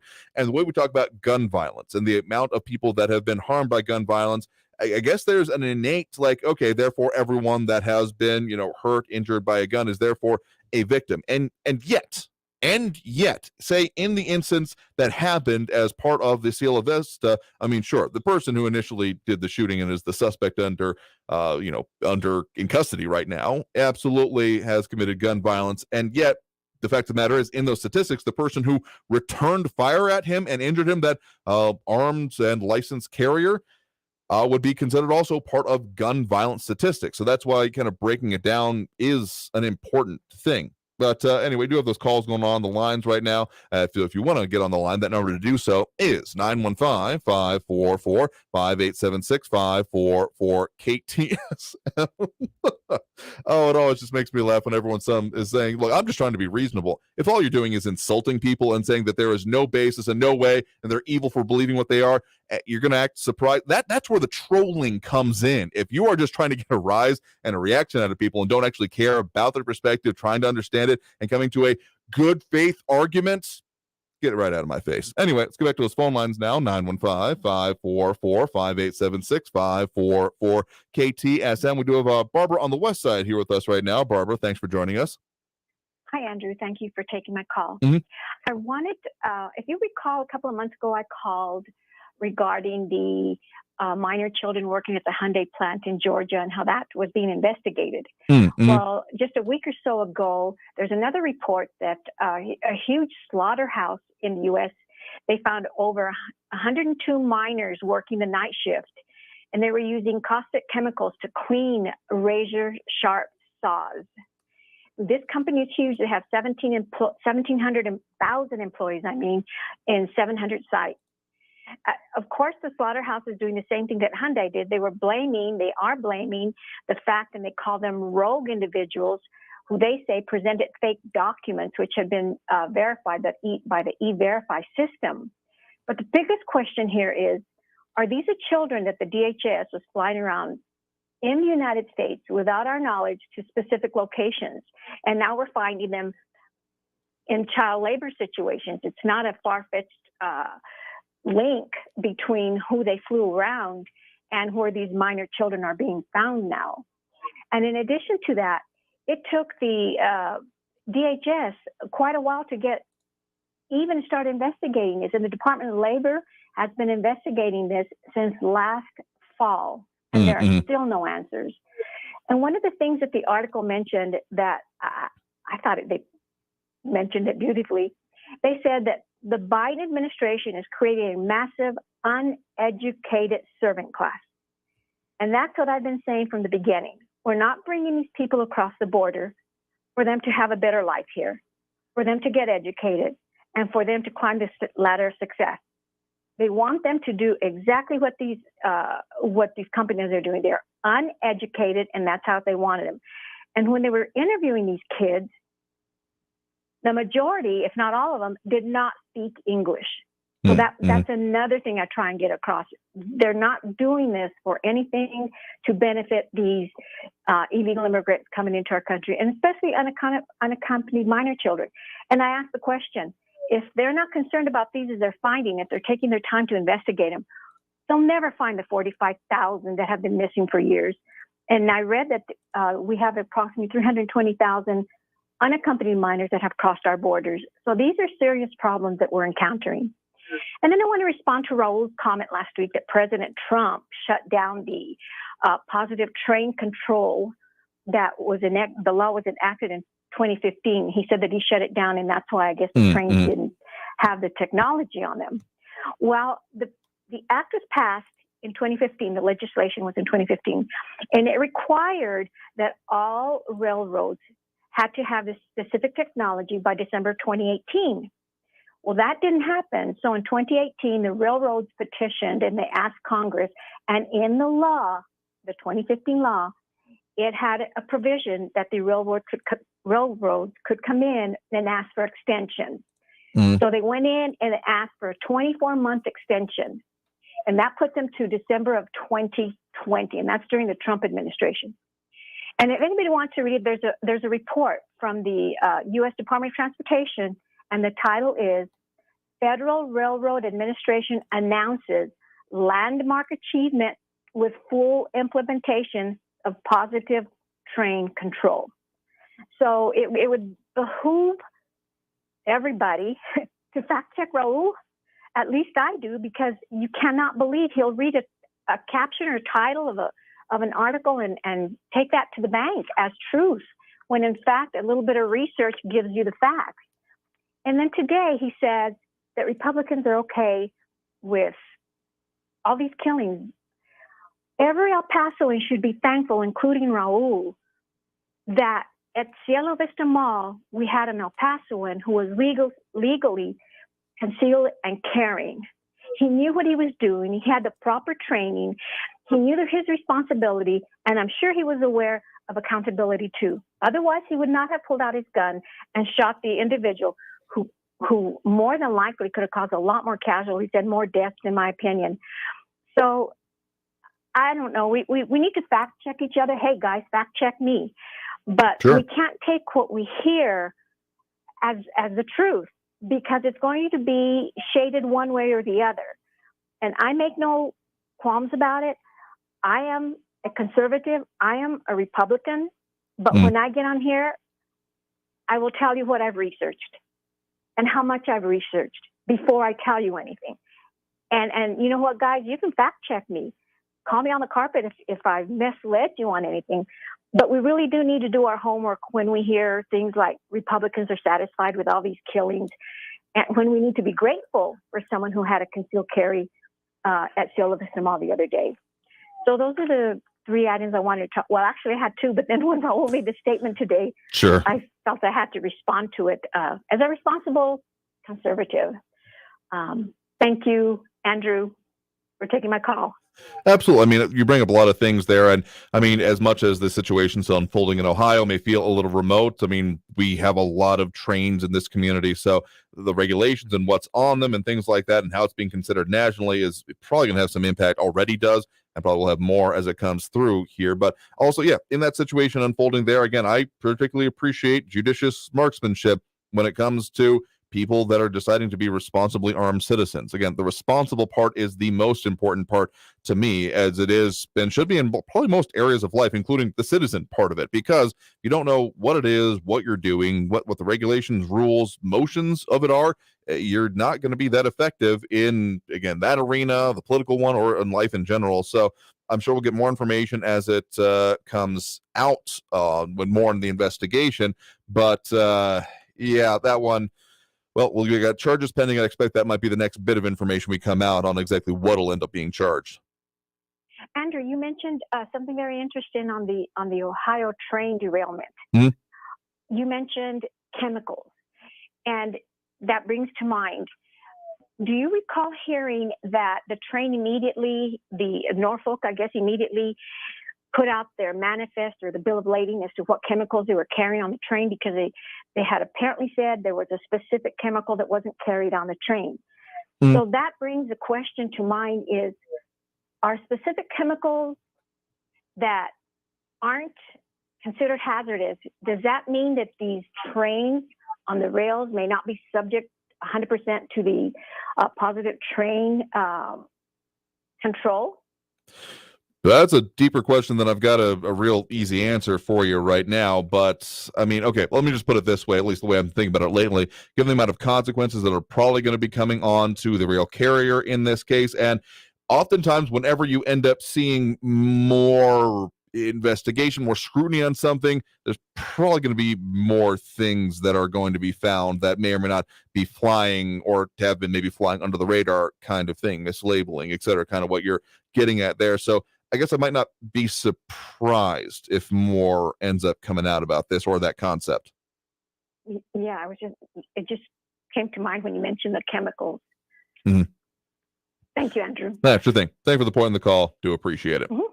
Thank you. All right. And with that, we're going to go ahead and take that next break right now. We are, of course, doing the phone calls, doing more about the stuff that affects us here in the borderland, a little bit beyond being sure with some of that, but it's still trying to keep it grounded as we do during the week. So if you want to get on that line, don't forget that number to do so is 915-544-5876, 915-544-KTSM. Back after this break with more Talk El Paso here on News Radio 690 KTSM. Stay tuned.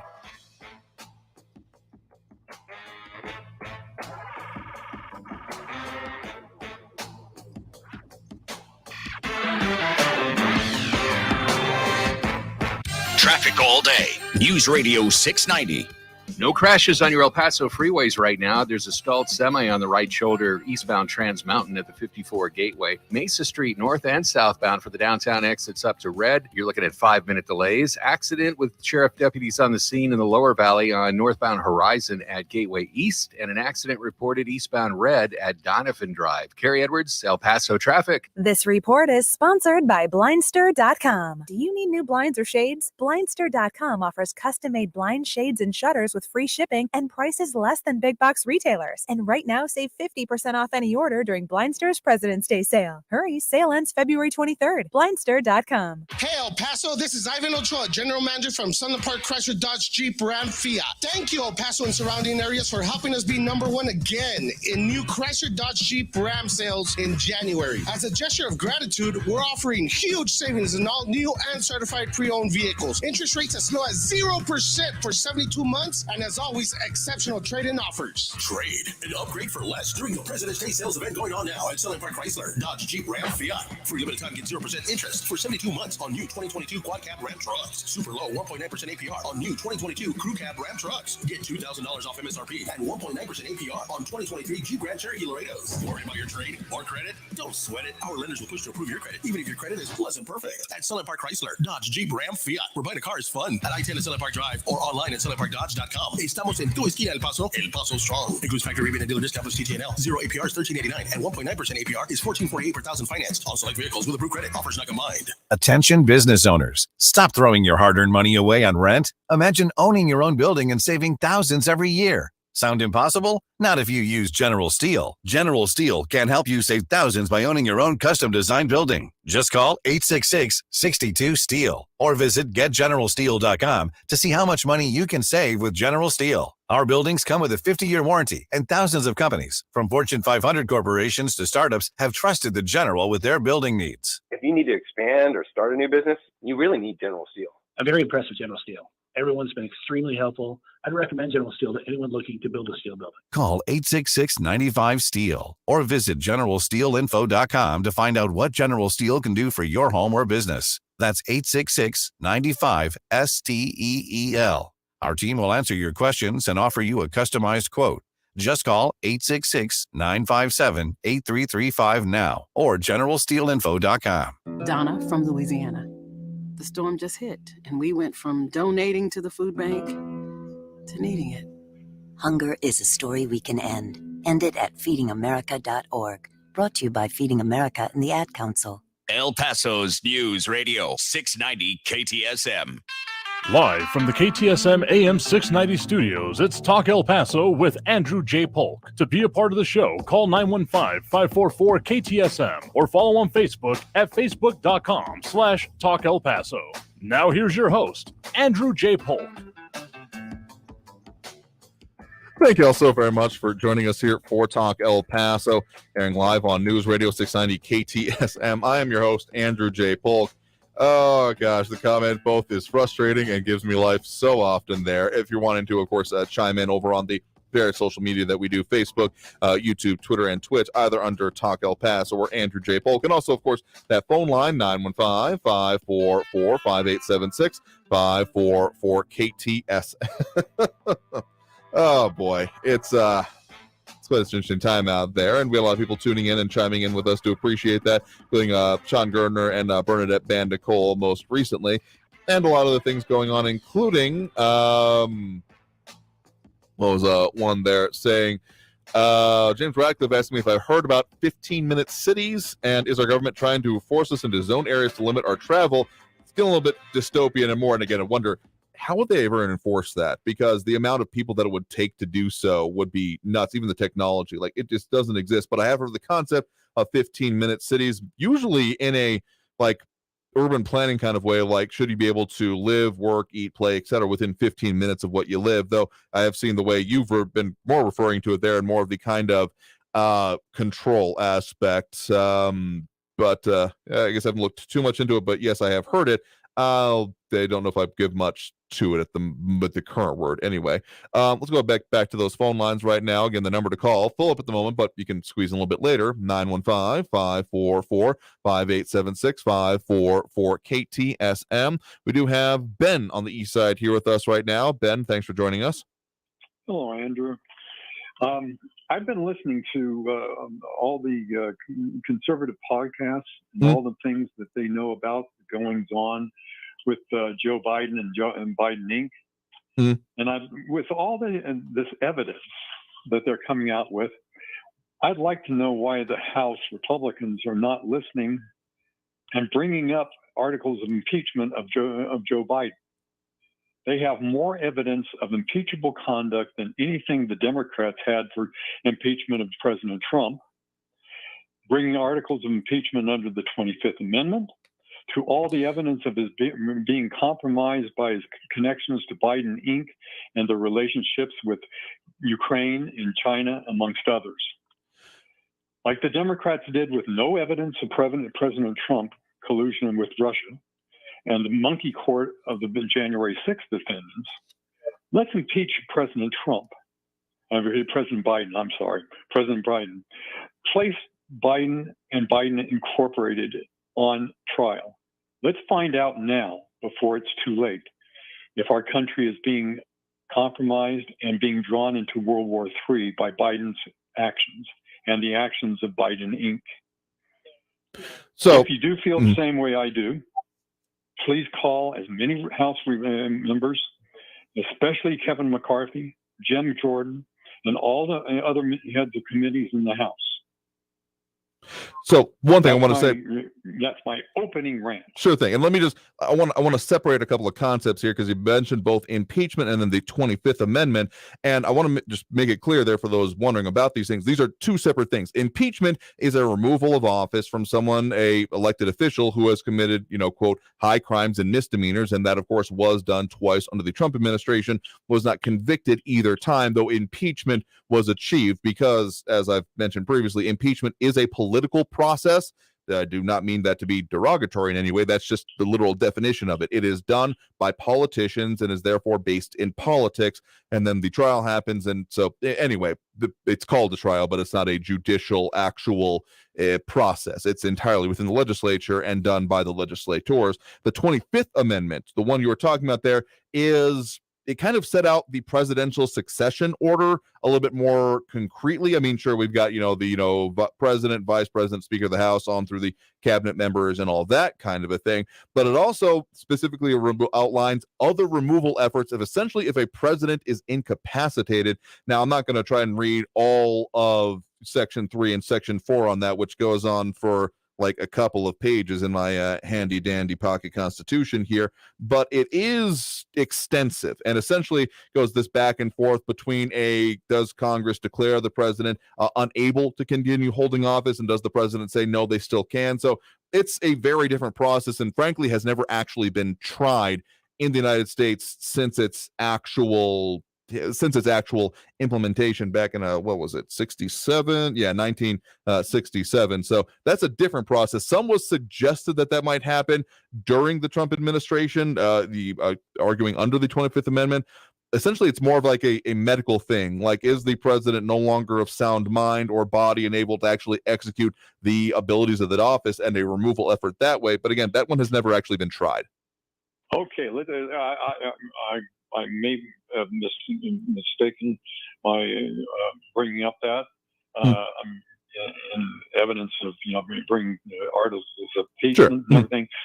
Whatever. I mean, it's obvious that President Trump should be brought up under some situation with the 25th Amendment. Okay. But also, I believe very strongly that everything that the Republicans, the Republicans, the conservative press, everything, have all the evidence they need to bring up evidence of impeachment of Joe Biden. And the problem that of all the things that he has been compromised with and everything could be, he's probably an agent of Ukraine and China, and it's time to have a trial, and that's what impeachment is a trial to find out what is going on. And I think that that what is going on is quite obvious if you listen to anything other than what's on CNN and MSNBC and all the other things, NPR, which I have listened to, which they have not even said one word against anything he's been doing. But it is, it's quite obvious all the other things that have been brought up by Dan Bongino and others that have all this evidence and all the things that Trump, that Biden has been doing while he's been in office as vice president and now as president. I expect that something probably will be coming up. I mean, it was literally a part of some of the conservative majority coming in's platform was about bringing up impeachment. I wonder if some of that has been lost in the whole kerfuffle that was going on about the seating of the Speaker of the House, and if just like wrangling that has maybe stalled that, again, stated effort that was put forth. But that's getting a little bit inside baseball and inside politics, and your guess is as good as mine, frankly. Well, I tell you, also, isn't it a matter? I mean, basically, in the Constitution, it says a declaration of war has to come from a vote from the Congress. Correct. Okay, I know that it's been under Trump, under Republican presidents and everything, they've extended that to just more or less saying a de facto declaration of war. But yeah. A declaration of war has to come from a vote from the Congress, not just from the executive branch. We need to, what Biden did today is more or less had a declaration of war against Russia. Let me just China. Yeah, I mean, let's just say that a lot of the stuff that's going on, I mean, there's a lot of legalities involving, say, I mean, the top line ones, Iraq and Afghanistan, but there has been tons of military usage in pretty much every other continent, excluding like Antarctica, basically because there's another concept that exists like right below a declaration of war. This is not in the Constitution, but the authorization of use of military force, AUMFs, as they've been called. I don't know if we really talked about it on this program that much, but it's one I've looked at a lot, that essentially that they are put forth, and that's what allows, say, what happened in Afghanistan, and again, expanded further. But the problem is that they tend not to go away. They tend to then stay on the books for a long time, and things that you might think like, wait, why are we still using that specific language for this, is because, well, they can. So there are a lot more problematic things that end up coming out with this, and why a lot of international stuff that happens still happens under these auspices and not therefore declaration of war like you're bringing up. Please, anybody who believes this, you need to call your Republican House members, especially Kevin McCarthy, Jim Jordan, and all the heads of all the committees in the House, and have them bring up these articles of impeachment. Let's not impeach Mayorkas like they're talking about. Let's impeach Biden and save our country.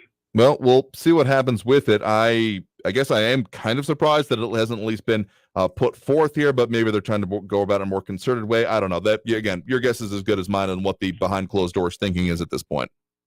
That's the problem with the Republican Party. We always do investigations. We never act. We've got to start acting.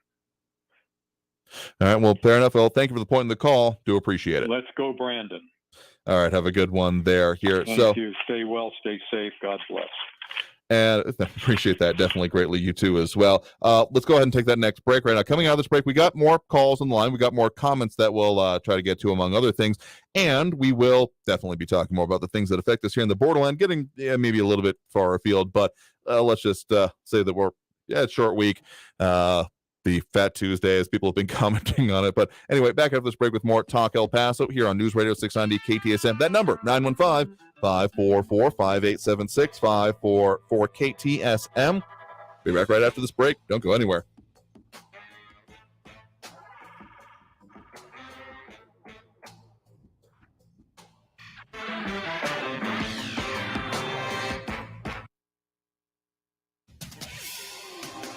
El Paso's News Radio 690 KTSM.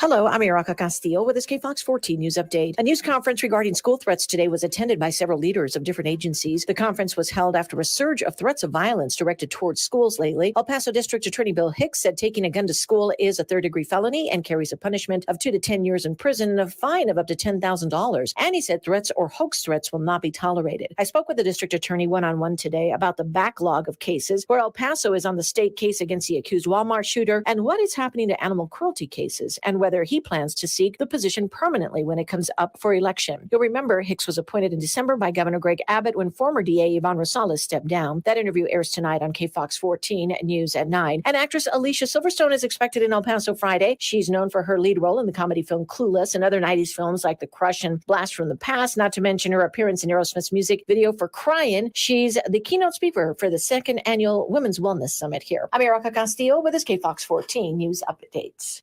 News Radio 690. Traffic all day.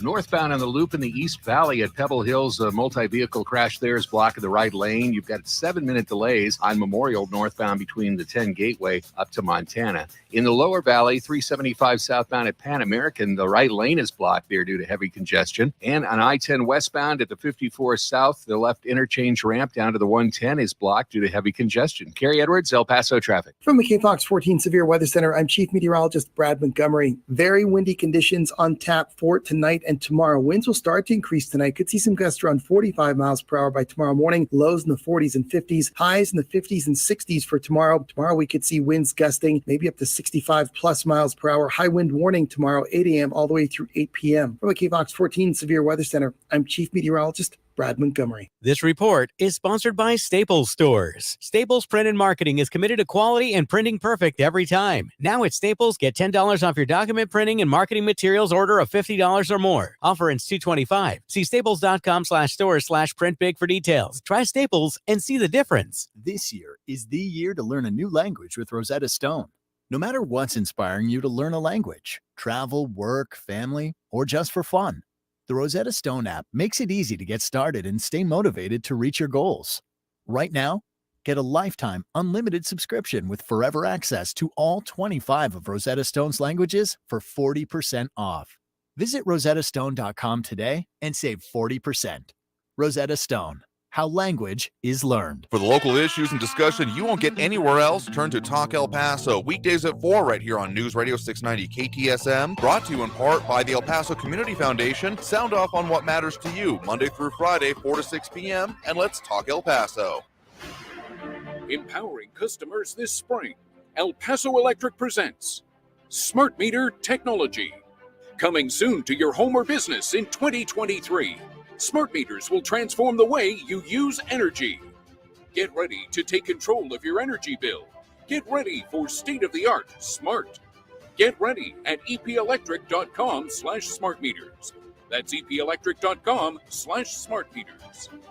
Do you need new blinds or shades? Blindster.com offers custom-made blinds, shades, and shutters with free shipping and prices less than big box retailers. And right now, save 50% off any order during Blindster's President's Day sale. Hurry, sale ends February 23rd. Blindster.com. This report is sponsored by Blindster.com. Always just minutes away from the latest news around town and around the world. You need to know what's going on. News Radio 690 KTSM. News Radio 690 KTSM. Live from the KTSM AM 690 studios, it's Talk El Paso with Andrew J. Polk. To be a part of the show, call 915-544-KTSM or follow on Facebook at facebook.com/Talk El Paso. Now here's your host, Andrew J. Polk. Thank you all so very much for joining us here for Talk El Paso, airing live on News Radio 690 KTSM. I am your host, Andrew J. Polk.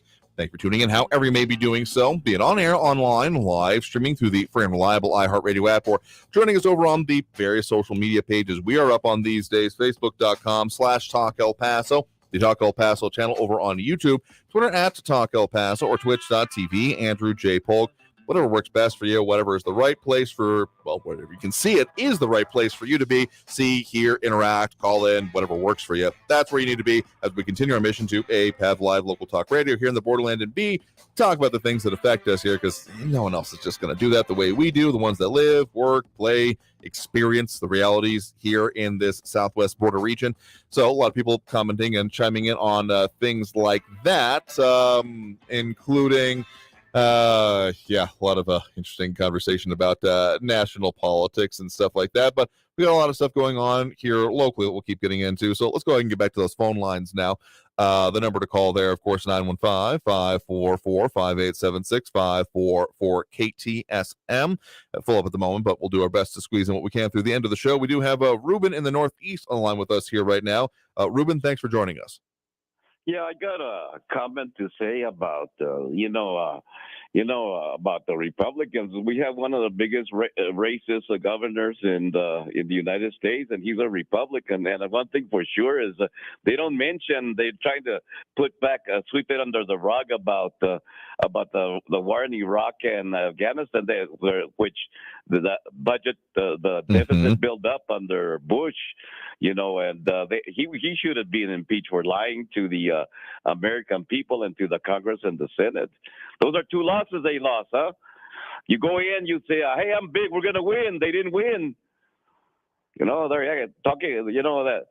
I look at and the one thing for sure is, what really was really nice is when they threw it came out, and I think they threw a beer can at Cruz, I think, during the World Series out there in Houston, and I think somebody threw him a shoe to Ted Cruz. I thought that was funny, and I'm not independent, but I don't not like, this thing when you try not to admit your faults. And I think that Bush should have been retarded. I thought he was a retarded president, frankly. He should have been retarded. He should have been impeached by the Democrats when they had the chance in 2007. He should have been impeached because he lied about Saddam Hussein. They did not find any weapons of mass destruction, of any atomic nuclear weapons or whatever. That's all I have to say. Hey, look at the other side too, man. You Republicans, look at the big mess you led us into the wars. I believe in going to war, but like in my dad's time when the United States was attacked by Pearl Harbor, and they won that war. The soldiers today did not win Afghanistan or Iraq, and I will say it, and I will call them and remind them. Have a good day, okay? Have a blessed day. Yeah, sure thing. Thanks for the point in the call there. Yeah, do appreciate it. Covered a lot of territory there. Impeached as opposed to the other word you used there is an interesting allusion to make. I mean, there were, remember, that was to date myself even further. Initially saw the T-shirts of Bush lied, stuff like that back there, and sure, there were a lot of questions about why we went into it. I do remember the whole mission accomplished fly in and on the banner, and that was, what was that, 2003, 2004, pretty quickly. And let's just say the United States may be good at going to war with other countries, or has been in the past. We also used to be able to put people on the moon, but you have to build up and be ready to do that. Whether ready to do it now is another question entirely. But dealing with stateless entities such as, Al-Qaeda, arguably what then spread within Iraq and Afghanistan overall, is, you can't just kind of steamroll, take territory, use regular army tactics. And that's why one of the big things you have seen change in this millennium really has been how the use of our forces is. You're not seeing, big huge deployments outside of Iraq and Afghanistan to other places. Most of the military interventions the United States ends up doing has been on the special forces continuum. And that has been the real advent and why we may not be that well suited at the way we are geared up right now to a big, beat down, drag out war the way that it used to be, because we haven't been doing big beat down, drag out wars. We've been doing half a world away and in small kind of unit capacity. So there's a lot more detail to go into there, but again, an interesting analysis you present there. Let's get to at least one more call before we hit that next break. We do have Andrew on the west side here with us right now. Andrew, thanks for joining us. Yes, thank you very much, and good afternoon, or rather good evening. Andrew, it never ceases to amaze me, the narrative coming from people like Raul and that other guy from the east side, Ruben. In other words, the Republicans are okay with this. The Republicans are racist, this and that. And then if I notice, one thing I've noticed from Raul, he purposely omits the second part of the Second Amendment. Yeah, sure. Yeah, that whole grammatical conversation we seem to keep having. Yes, sir. Well, put the militia deal aside. Okay, we're not talking about a regulated militia at this point. It's an individual right. It's been upheld by the Supreme Court. It does have its limitations, and sure. It is a narrative, and I must correct the Democrats and people like Raul. One can always say it's the mentality of the left that's gotten into this crime wave and people being killed. But no, the causes of crime that have been put forth by well-renowned criminologists are poverty, parental neglect. With parental neglect, some kids are living in one-parent households who knows where or even who the father is. I mean, yeah, having non-stable households for, raising of kids is not exactly an ideal thing. I mean, I do know some single parents out there doing amazing jobs with what they've got, but the more support that generally exists for, the raising of a child, it generally ends up being a good thing. I mean, there's even an argument to be made that multi-generational households end up being better for it, the whole, village to raise a child kind of thing. So, let's just say that when we start looking at stats and removals, and one thing that sticks with me actually is there was this sets of studies, lots have been done over the years about what are the outcomes for kids based on different upbringings, different school experiences, different types of schools, Montessori, etc. And one of the responses I saw to that, kind of flippant but honestly actually accurate, was you don't even have to look at any of those stats. You just have to look at zip code is one of the best predictors for outcome for children than just about anything else. Now, that doesn't necessarily mean that no one can ever improve, change their situations in lives, but you get someone in a situation where we've got these factors kind of like you're describing present, and it can be difficult to overcome. Correct. And you do have also low self-esteem and alcohol and drug abuse, which we're seeing an outbreak right now of fentanyl, recreational marijuana use, ecstasy, that type of stuff. I can bet you anything. These guys at the mall were jacked up on something, Andrew. It does lead to questions, and again, I'm not open to speculating on what exactly the investigation will show. Very much wanting this investigation be done accurately, correctly, and coming to a conclusion that will hopefully, given charges pending, result in a successful prosecution and showing and demonstrating that this is neither acceptable nor will be tolerated in this community. But okay, I am not a recreational drug user, never been exactly my thing. I've known people who were, but even then I kind of wonder about them now, and I'm kind of concerned about them because given the nature of what exists these days, okay, no one is just like, yeah, give me a bag full of fentanyl, I'm going to have a great weekend, because that's not how that works. Not even a thimbleful of fentanyl, because that will put you in the ground. And the fact of the matter is that given that there are sprays and all these things, there is no level of illicitly sourced any substance really at this point that you're intending to ingest that you can have any idea will be actually safe or not. And that is a kind of terrifying modern reality we're living in right now. Correct. And it's like I tell people, and I'll repeat this. Like I said, I've worked with criminals most of my adult life. You need to enforce the law, punish these criminals, and get the attitude back into these people. The key is education. That's part of it. Now, what these kids don't realize, they have that I don't care attitude. Just do it. I'm not blaming Nike or anything like that, but it's just do as you feel, and they really don't care. Now, 16-year-old kid with a gun, that's against the law. I can count at least 3 or 4 felonies right off the top of my head that occurred in that incident. But we all need to remember, and I tell Raul, it was an armed citizen who neutralized that threat and averted a bigger disaster. The incident that happened was tragic because someone lost their life and other people were seriously injured, but it could have been worse.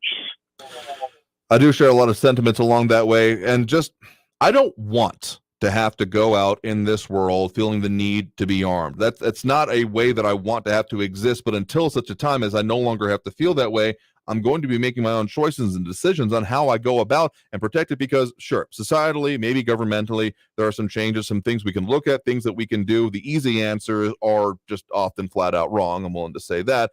But until we can actually get there and see the meaningful change, I don't think it can be done overnight or even over a generation. I think it would take a long time in order to see the kind of thing and truly inhabit the society that we want to. And until that time, anything that ends up going to the idea of, and I'm not allowed to have the response and take the measures I feel the need to on my own, is going to fall flat with me.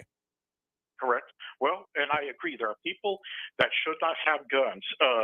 Kids shouldn't have guns. Mentally ill people, criminals. No, they're safe. There are laws in place for that. Alec Baldwin shouldn't even have a gun. You know, my guns have killed less people than Alec Baldwin has. So, well, my guns haven't killed anybody. Let me put that out forth right there. Agreed. So, you know, and people talk about the 25th Amendment and their suitability for office. I think the one that is coming close to maybe not being having the mental capability to be in office is John Fetterman. So I don't think that one totally applies to him, because this one specifically talks about the president and the replacement by the vice president. So I don't think that, I mean, again, it's never actually been tested either in courts or in reality. So my initial reading, and the reading I've done on the 25th, would be that this would not apply there. But I will agree, given his issues and medical concerns there might be other actions that could, I mean, there is removal from Congress able to be done by a vote. That hasn't really happened since like the aftermath of the Civil War, if I'm thinking about my stats correctly. But I don't think the 25th applies in that case, but I could be proven wrong if it actually ends up being used that way, because it's kind of just one of those question marks of how does that actually work out in reality beyond just being in the Constitution. Well, yeah, the 25th wouldn't apply to Fetterman, but yeah. the poor guy, I do not think he is physically capable, nor at this time mentally capable of carrying out his duties as senator for the state of Pennsylvania. From what I've heard, from what I understand, that sounds more or less accurate, but we'll see how that plays out. And let me put the qualifier out there. That's just my opinion. I'm not a qualified medical personnel, so that's just my opinion. Anyway, Andrew, I turn the mic back over to you. No, sure thing. Thanks for the point in the call. Do appreciate it. Take care. All right, I think we're going to have to end up taking that next break right now. Coming out of this break, we got coming up for you on the show and other things like that. So stay tuned. More Talk El Paso after this break here on News Radio 690 KTSM.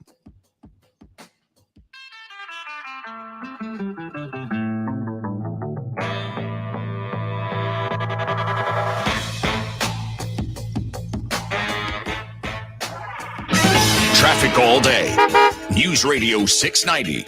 A multi-vehicle crash on northbound Memorial Highway approaching Edgemere is causing the right lane to be blocked and a 10-minute backup that stretches back to the 10 Gateway. A truck with a trailer is blocking the right shoulder I-10 eastbound at Geronimo, and slow traffic in general. I-10 eastbound Cotton to McRae through the downtown area, 10-minute delays. Carrie Edwards, El Paso traffic. This report is sponsored by Blindster.com. Do you need new blinds or shades? Blindster.com offers custom-made blinds, shades, and shutters with free shipping and prices less than big box retailers. And right now, save 50% off any order during Blindster's President's Day sale. Hurry, sale ends February 23rd. Blindster.com. Hey, El Paso, this is Ivan Ochoa, General Manager from Sunland Park Chrysler Dodge Jeep Ram Fiat. Thank you, El Paso and surrounding areas, for helping us be number one again in new Chrysler Dodge Jeep Ram sales in January. As a gesture of gratitude, we're offering huge savings in all new and certified pre-owned vehicles. Interest rates as low as 0% for 72 months, and as always, exceptional trade-in offers. Trade and upgrade for less during the President's Day sales event going on now at Sunland Park Chrysler Dodge Jeep Ram Fiat. For limited time, get 0% interest for 72 months on new 2022 quad cab Ram trucks. Super low 1.9% APR on new 2022 crew cab Ram trucks. Get $2,000 off MSRP and 1.9% APR on 2023 Jeep Grand Cherokee Laredos. Worried about your trade or credit? Don't sweat it. Our lenders will push to approve your credit, even if your credit is less than perfect. At Sunland Park Chrysler Dodge Jeep Ram Fiat, where buying a car is fun. At I-10 at Sunland Park Drive or online at sunlandparkdodge.com. Estamos en tu esquina El Paso. El Paso Strong. Includes factory rebate and dealer discount plus TTNL. 0 APR is $13.89 and 1.9% APR is $14.48 per thousand financed. On select vehicles with approved credit. Offers not combined. Texting enrolls you into recurring automated text messages. Consent not required to purchase. Message and data rates may apply. Hey, Dan, how you doing? Haven't seen you around the gym for a while. Yeah, I've really fallen off. Since I turned 40, I just don't get the results I used to get. Could be lower testosterone. Lower T? Yeah, I went through it a while back. Once you hit 40, your body has less free testosterone. I got Nugenix Total T, and it's made a huge difference for me. I've seen that ad on TV. Is it for real? Oh, yeah. The patented key ingredient is something called Testofen, which helps boost free and total testosterone levels to help you trim up and stay lean. And it's made a difference for you? Man, I feel like I'm in my 20s again, at work, in the gym, and in the bedroom. Are they still giving out complimentary bottles for people to try it for themselves? Yeah, you just need to send them a text. Text HUNK to 42424 right now for your complimentary bottle of Nugenix Total T, the #1 selling testosterone booster at GNC. Plus, text now and we'll include a bottle of Nugenix Thermo, our most powerful fat incinerator ever, to help you get back into shape fast. Absolutely free. Text HUNK to 42424. That's HUNK to 42424.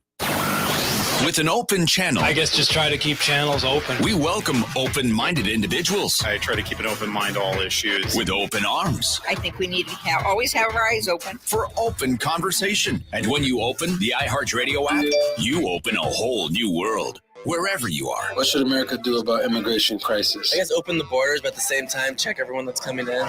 Open the gates. A free download in the App Store or at kcsmradio.com. Whether in traffic info, you need it, we have it. Traffic and weather all day. Stay informed. News Radio 690 KTSM. News Radio 690 KTSM El Paso. Live from the KTSM AM 690 studios, it's Talk El Paso with Andrew J. Polk. To be a part of the show, follow on Facebook at facebook.com/Talk El Paso. Now here's your host, Andrew J. Polk. Thank you all so very much for having joined us here for Talk El Paso, airing live on News Radio 690 KTSM. I've been your host, Andrew J. Polk. Of course, a lot coming up for you here. We haven't even really delved into the whole State of the State address from the governor there, or more specifically, no, we're not going to try to rehash the whole thing, but the 7 emergency items that he has put forth as going to be the major focuses for this legislative session, and potentially beyond, kind of if they don't get it done, you're sticking around kind of thing.